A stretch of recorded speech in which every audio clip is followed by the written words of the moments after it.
अवधूत चिंतन श्री गुरुदेव दत्त श्री स्वामी समर्थ स्वामी सेवा मार्ग या माझ्या यूट्यूब चॅनलमध्ये आपल्या सर्वांचं खूप खूप मनापासून स्वागत आहे। 22 फेब्रुवारीला आलेला आहे गुरुपुष्य अमृत योग, जो की सकाळी सूर्योदयापासून ते दुपारी 4:43 पर्यंत हा योग आलेला आहे। जवळजवळ हा योग 10 तासाचा योग आहे आणि बराच वेळ हा योग असल्या कारणाने आपल्याला याचा भरपूर फायदा होणार आहे।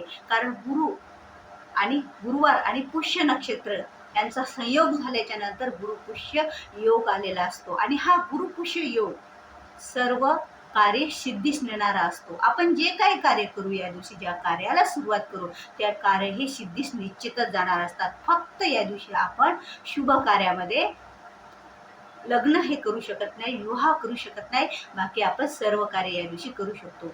जर आपल्याला एखाद्या आपल्या शॉपची ओपनिंग करायची असेल तर या दिवशी करण्यासाठी खूप शुभ योग आहे। आपण जर त्या दिवशी आपल्या घरामध्ये लक्ष्मी प्राप्तीचे काही मंत्र स्तोत्र पठणाचे पुस्तक आणू शकतो। त्याचबरोबर आपण लक्ष्मी प्राप्तीसाठीचे आपल्या घरातल्या काही उपयोगाच्या वस्तू आपण आणू शकतो आणि त्याचबरोबर आपण एखादी देवी देवताची मूर्ती जर आपल्या घरात खूप दिवसापासून आणायची आणि स्थापन करायची असेल तर आपण ह्या दिवशी आणून स्थापन करू शकतो।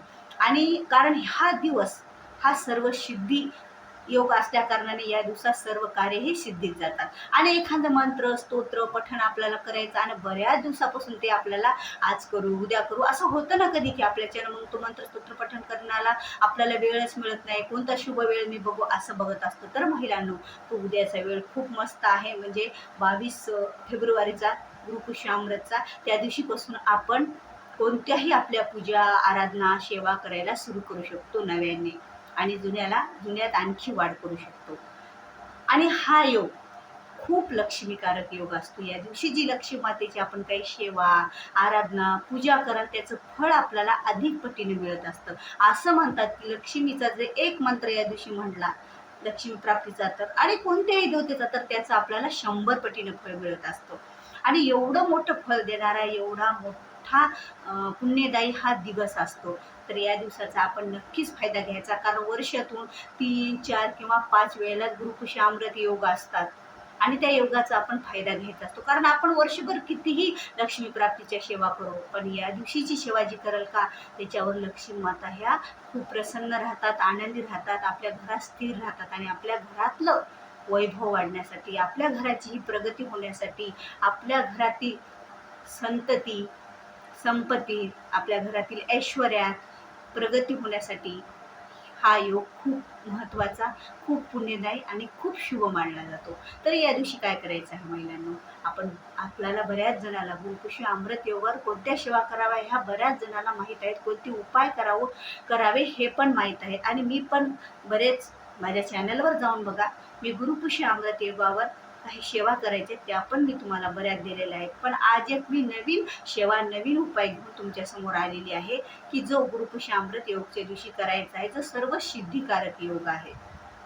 आणि आपल्याला त्या त्या उपायापासून आपल्या घरात भरभराट होणार आहे, आपल्या घरातील संकट टळणार आहेत, आपल्या घरातील निगेटिव्ह ऊर्जा बाहेर जाऊन आपल्या घरात पॉझिटिव्ह ऊर्जा निर्माण होणार आहे आणि आपल्या घरातल्या धनामध्ये वाढ होणार आहे, आपल्या घरातल्या आर्थिक प्रश्न सुटणार आहेत। आता बघा, बरेच जण काय करतात, खूप पैसा कमवतात, खूप पैसा घरात येतो, बऱ्याच जण चारी बाजूने पैसा कमवतात, घरातल्या 3-4 व्यक्ती पैसे कमवतात, पण असं होतं कधी कधी की घरामध्ये कोणत्या वेळेला 1 रुपया सुद्धा राहत नाही, किंवा कोणत्या वेळेला एवढी अडचण येते की हे एवढ्याचं काम आहे आणि त्या कामासाठी आपल्याला पैसे किंवा आपल्याकडे लक्ष्मी ही उपलब्ध नसते। मग आपण परेशान होतो आणि आपल्याला वाटतं की मी एवढ्या सेवा करतो, एवढे मंत्र स्तोत्र पठण करतो आणि माझ्यासोबत असं काम होतं। पण आता आपल्या काही चुका होत असतात आणि त्या आपल्याला माहीत पण नसतात, पण या दिवशी ज्या सेवा करताना त्या सेवा ते उपाय हे आपल्याला लक्ष्मीकारक असतात। आणि असा एक उपाय आहे नवीन जे की मी तुम्हाला सांगणार आहे। तो उपाय खूप सोपा आहे, खूप साधा आहे, खूप कमी वेळेचा आहे आणि तो एकदाच करायचा आहे। असं नाही की तो 24 दिवस करायचा, 11 दिवस करायचा, 5 दिवस करायचा, सतत या वारी करायचा, या दिवशी करायचा, असं काहीच नाही। फक्त गुरुपुष्य अमृत योगच्या दिवशी करण्याचा हा उपाय आहे, पण सर्व सिद्धिकारक हा असा उपाय आहे। या उपायाने आपल्या घरातील धनामध्ये, आपल्या घरातील धान्यामध्ये, आपल्या घरातील लक्ष्मी प्राप्ती ही निश्चितच वाढ होणारी आहे। कारण सगळ्यांना तुम्हाला माहीत आहे, धने सर्वांनाच माहीत आहे, जे की आपण लक्ष्मी पूजनाच्या वेळेला दीपावळीत धन्याची पूजा केली जाते बघा. आणि धनोत्रय दिवशीच्या दिवशी आपण धन्वंतरी देवाला गुळ आणि या धन्याचा नैवेद्य दाखवत असतो. मग ह्या धन्वंतराची सेवा, या धन्वंतरीची उपाय, या धन्याची पूजा फक्त लक्ष्मी पूजनाच्या वेळेला किंवा दीपावळीतल्या काळामध्येच करावं का, दीपावळीतल्या दिवसामध्ये करावं का, धनोत्रय दिवशीच्या दिवशीच करावं का? नाही. आपण याचा उपयोग, या धन्याचा उपयोग, या धन्याचे उपाय आपण गुरुपुष्य अमृत योगच्या दिवशी पण त्याला एवढंच महत्त्व प्राप्त झालेलं आहे. आणि आपण त्याचे उपाय करू शकतो, त्याचे उपयोग आपण घेऊ शकतो आणि आपल्या घरात लक्ष्मी प्राप्तीसाठी याचे उपाय आपण करू शकतो. तर असा एक उपाय आहे जे मी तुम्हाला आता सांगणार आहे.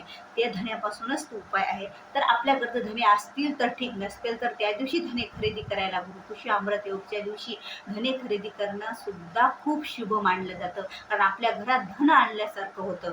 तर ते धन आपल्याला आपल्या घरात धने घेऊन यायचे आणि त्यानंतर त्या धन्याला आपल्याला एका ठिकाणी असं टाकायचं आहे की आपल्या धनात वाढ होण्यासाठी. तर ती जागा कोणती? तर आपल्याला धने आणल्याच्या नंतर धने घ्यायचे. धने घेऊन आपल्या जर दारासमोर घरात एखादी बाग असली तिथे जा. आपल्याकडे बाग नसेल, आपली आता छोटीशी मिनी बाग असं आपल्याकडे बाग असतेच ना, छोटंसं गार्डन असतं. नसले तर आपल्याकडे एखादी कुंडी तर असते सावलीवर, त्यात एखादं आपण झाड लावलेलं असतं किंवा रिकामी कुंडी असलेली असत. तर त्यामध्ये थोडीशी माती भरायची आणि एखादं झाड जर एखाद्या कुंडीत असेल आणि त्याच्या सभोवताली जर जागा पेस असेल रिकामा, हा उपाय करण्यासाठी, तरीही चालेल. मग तिथं जायचं, ते धने घेऊन जायचे आपण. आणि धने घेऊन गेल्याच्या नंतर ते धने बघा, आपण शेतामध्ये कसे धने पेरतो, हाताने असे धने टाकायचे. त्या कुंडीमध्ये थोडी माती उकरून आणि टाकताना त्या कुंडीत किंवा तुमच्या बागेमध्ये थोडीशी रिकामी जागा असेल, कुठं तुमच्या घरात मातीची, तिथं पण टाकू शकतो आपण. आणि ती थोडीशी काढायची, माती उकरायची. आणि ते धने कशामुळे, की त्या धन्याचं रोप तयार करायचं ना, म्हणून ते उकरून थोडेसे टाकायचे. ते धने टाकायचे आपल्याला. आणि टाकताना एक मंत्र म्हणायचा आहे. तो मंत्र आहे ओम धन धन्वंतराय नमः. ते धने असे स्लोली सोडायचे, कारण हा मंत्र आपल्याला किती वेळा म्हणायचा आहे, जास्तही टाकू शकता. कारण याच्यापासून नंतर एका धान्याची वाढ होत असते, जी की कोथिंबीर आपल्याला उपयोगीच असते. आणि जशी जशी त्या झाडाची वाढ होईल तसं तसं आपल्यात प्रगती होईल. आपल्या घरातल्या धनात, ऐश्वर्यात, लक्ष्मी प्राप्तीत वाढ होत असते. कारण धन्याचा आणि लक्ष्मीचा खूप जवळचा संबंध आहे. लक्ष्मीला आवडणारं हे धान्य आहे. मग ते धने आपल्याला असे थोडेसे असे स्लोली टाकत राहायचे त्या याच्यामध्ये आणि म्हणत राहायचं ओम धन धन्वंतराय नमा, ओम धन धन्वंतराय नमा, ओम धन धन्वंतराय नमा, ओम धन धन्वंतराय नमा. असं किती वेळा म्हणायचं? असं 24 वेळा म्हणा. आणि आपल्याकडे जर वेळ असेल तर असं आपण 108 वेळा पण हा मंत्र म्हणू शकतो सर्व सिद्धीसाठी. आणि त्यानंतर लगेच एक मंत्र म्हणायचा, श्रीम श्रीम श्रीम, जो की लक्ष्मी मातेचा, लक्ष्मी प्राप्तीचा बीज मंत्र आहे. श्रीम हा पण आपण तिथे म्हणू शकतो. आता हे 2 मंत्र झाले. त्याला मग नंतर आपण त्याच्यावर थोडं पाणी शिंपडायचं, कारण आता ऊन पडत आहे, उन्हाळा आहे आणि आपल्याला तर त्याच्यापासून रोप तयार करायचा आहे, तो उगवायचा आहे. त्याच्यामुळे आपण त्याच्यात थोडं पाणी शिंपडायचं, टाकायचं. नंतर आपल्या घरात यायचं. तसंच बाहेरच्या बाहेर जायचं नाही, कितीही अर्जंट काम असलं तरी. कारण हा उपाय फक्त महिला नाही तर कुणीही घरातलं करू शकतं. आणि बघा, पुरुषांना खूप घाई असते बाहेर जाण्याची. मग ते म्हणतात झालं काम माझं, घाईत जातो मी बाहेर. आता नाही, त्यांनी घरात यायचं, स्वामींना देवापुढे मुजरा करायचा, थोडा वेळ 5 मिनिटं बसायचं, 2 मिनिटं बसायचं, थोडा वेळ टेकायचं घरामध्ये आणि नंतरच बाहेर जायचं. आणि आता मला पिरियड्स आहेत, मी कसं करू? मग आता असा प्रश्न लेडीजला पडलेला असतो. तर मग तुम्ही त्यावेळेला आपल्या घरातून असं कुणाकडून हा उपाय करून घ्या. त्यांना नाही जमलं 108 वेळा म्हणा, 24 वेळा म्हणायला हवा त्यांना तो मंत्र. ओम धन धन्वंतराय नमः हा धन्वंतरीचा मंत्र आणि श्रीम हा लक्ष्मी मातेचा मंत्र. हे 2 मंत्र ते धने टाकताना, धरे पेरताना म्हणायचं आहे. बघा, जसं जसं ते धान्य आपलं वाढेल तसं तसं आपल्या घरातील धनामध्ये वाढ होईल आणि आपल्या घरातील ऐश्वर्यात वाढ होईल, प्रगतीत वाढ होईल आणि लक्ष्मी माता ह्या आपल्या घरात स्थिर राहतात. आणि हा सोपा आणि सरळ उपाय आपण सर्वांनी करा. ही संधी सोडू नका महिलांनो, कारण ही संधी खूप सोपी, हा उपाय खूप सोपा आहे. आणि लक्ष्मी प्राप्तीचा, आपल्या घरातील ऐश्वर्य, प्रगती, आपले आडलेले काम पूर्ण होण्यासाठी हा उपाय खूप चांगला आहे. गुरुपुष्य अमृत योगच्या दिवशी करायचा. व्हिडिओ आवडल्यास व्हिडिओला लाईक करा, शेअर करा आणि नवीन असाल तर सबस्क्राईब करा, कारण तुम्हाला मी जे असे नवीन व्हिडिओ टाकणार आहे ते तुमच्यापर्यंत अगोदर येण्यासाठी. झालेली सेवा श्री स्वामी चरणी अर्पण. श्री स्वामी समर्थ.